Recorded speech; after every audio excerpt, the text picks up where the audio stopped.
Welcome back to our channel, where we bring you daily news reports analyzing and breaking down the drama. Today, we have some groundbreaking news that has caught the attention of the world. In a landmark statement, Prince William, the Duke of Cambridge, has called for an immediate end to the fighting in Gaza.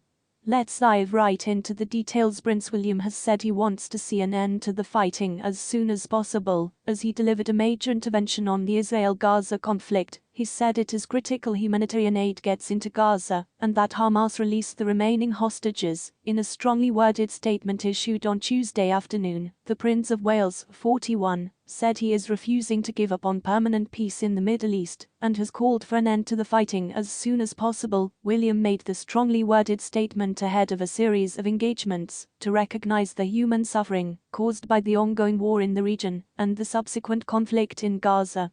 The Express understands that the government and Foreign Office were fully briefed about the contents of William's speech beforehand. The heir to the throne said, "I remain deeply concerned about the terrible human cost of the conflict in the Middle East since the Hamas terrorist attack on 7 October. Too many have been killed. I, like so many others, want to see an end to the fighting as soon as possible. There is a desperate need for increased humanitarian support to Gaza. It's critical that aid gets in and the hostages are released. Sometimes it is only when faced with the sheer scale of human suffering that the importance of permanent peace is brought home. Even in the darkest hour, we must not succumb to the counsel of despair. I continue to cling to the hope that a brighter future can be found, and I refuse to give up on that." Earlier today, it was revealed that the Prince and Princess of Wales would hold all the victims of the Gaza war in their hearts and minds.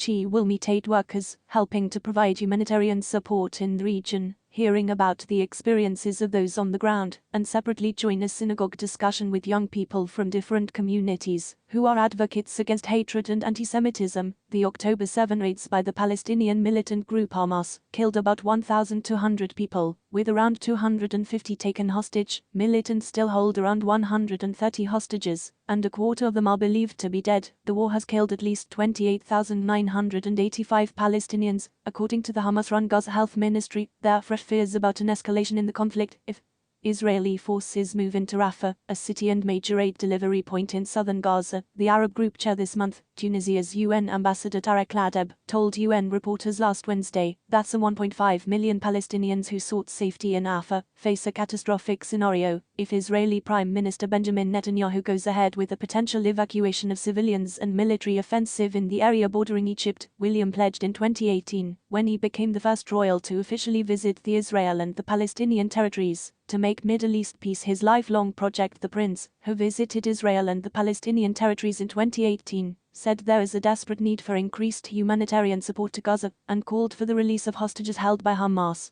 "It's critical that aid gets in and the hostages are released," he stated. William also warned that sometimes it is only when faced with the sheer scale of human suffering that the importance of permanent peace is brought home. He concluded with a message of hope, saying, "Even in the darkest hour, we must not succumb to the counsel of despair. I continue to cling to the hope that a brighter future can be found, and I refuse to give up on that." The prince's strongly worded intervention was said to have the full backing of the British government. A spokesperson for Prime Minister Rishi Sunak welcomed William's statement, saying it is consistent with the government position. His engagements this month are intended to demonstrate the royal family's compassion for the victims on both sides. But there is also a sense that William is positioning himself as a statesman on the world stage as his father, King Charles III, steps back from public duties during cancer treatment in 2018. Prince William became the first British royal to make an official visit to Israel and the Palestinian territories.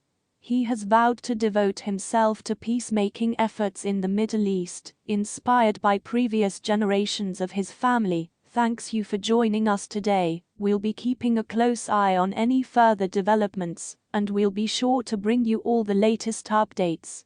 Make sure to subscribe to our channel and hit that notification bell so you don't miss any breaking news about the royal